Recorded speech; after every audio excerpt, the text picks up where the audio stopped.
Okay, so now the next thing is you are going to run the oxalic acid out of your burette into your sodium hydroxide solution. But first of all, we need to prepare our burette. It needs to be clean. We're going to clean it first with some tap water. Here's our tap. The tap is open when it's vertical and closed when it's horizontal.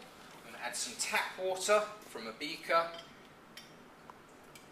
I don't need to fill it. I'm going to let some out of the tip. But I'm not going to waste all my time to let it all come through, so I'm then going to swirl it, opening the tap at the end. I'm going to repeat that about 3 times with tap water. I'm then going to do the same with some distilled water. Again, making sure that it goes through the tip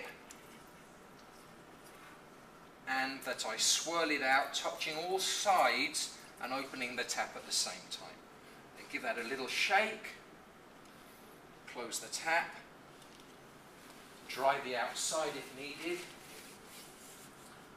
and then I'm going to rinse it with a bit of my acid solution. Here's my acid solution. I've got another beaker, carefully labelled acid, bit of my acid in here. This beaker, by the way, needs to be clean and dry because we don't want too much water in there to change its concentration. Okay? Or you could have washed it with tap water and distilled water and then added a little bit of the acid to rinse out any distilled water and then added your acid to here. I'm going to rinse my burette with a little acid.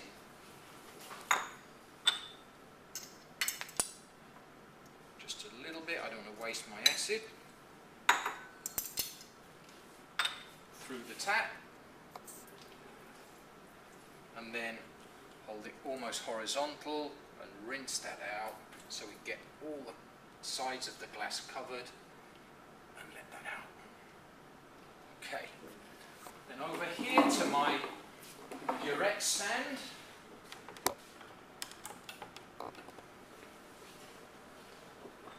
And I'm going to fill my burette with the acid. Please make sure you don't keep your conical flask under, because if you spill any of the acid into there, then again you have to start again. So I'm going to add my acid.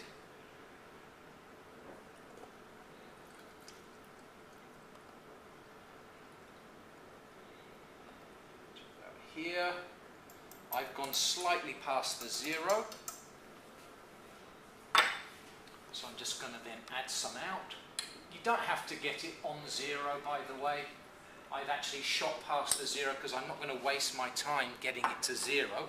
As long as I record the value here to the nearest 0.05 cc's, 0.05 cc's, you can read, if you can come closer, can you see the smallest division on here is 0.1 cc.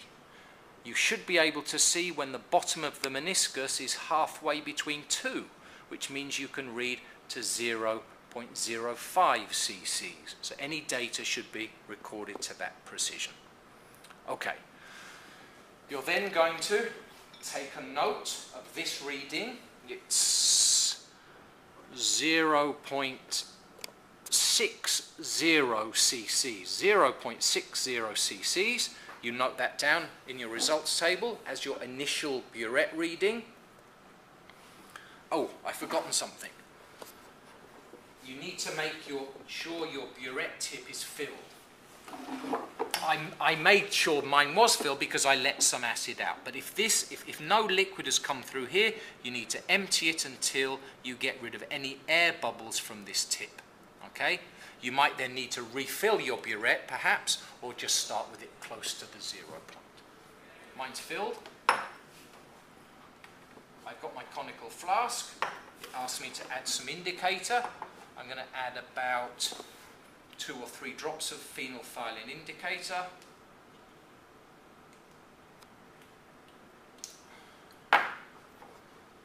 One, two. I've got 2 drops. I've got a nice pink colour, and we will be titrating to the end point, which is when the colour of the solution just disappears. For that purpose, I'm not going to use a blue background, I'm going to use a white tile.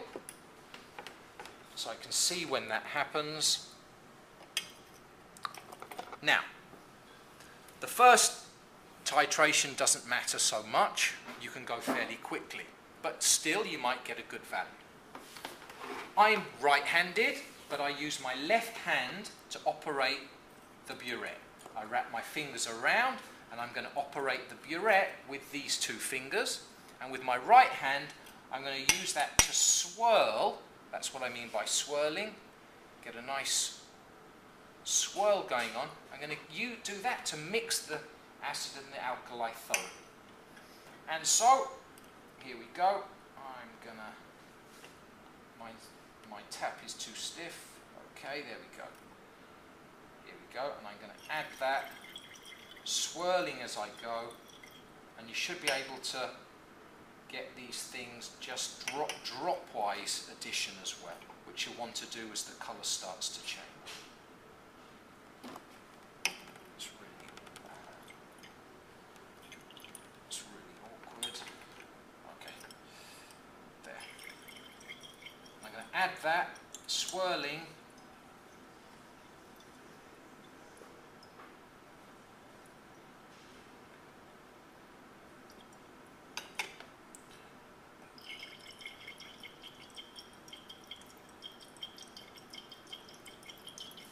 Oh, you can see my colours gone.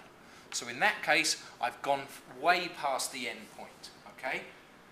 I take my final reading here. I've got approximately 26.30. That's my final burette reading. I subtract the two burette readings and I can find out how much of my acid was required to neutralise my 25 cc's of sodium hydroxide. I'm then going to repeat the whole process. I'm going to fill this up again.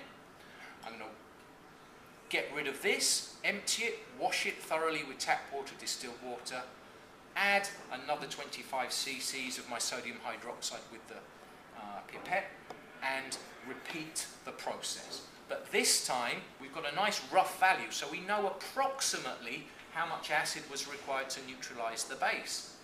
Next time, I can add the first 80% of that volume quickly, but as I get closer to that endpoint, I'm going to want to start adding drop by drop, okay? Because we should be able to get to a point when I add just one drop of this solution, and it will change the colour from pink to colourless. And you're going to repeat that process until you can get about 2 equal results for the volume of acid added. I hope you enjoyed that. Thank you very much, Nikki, for helping video.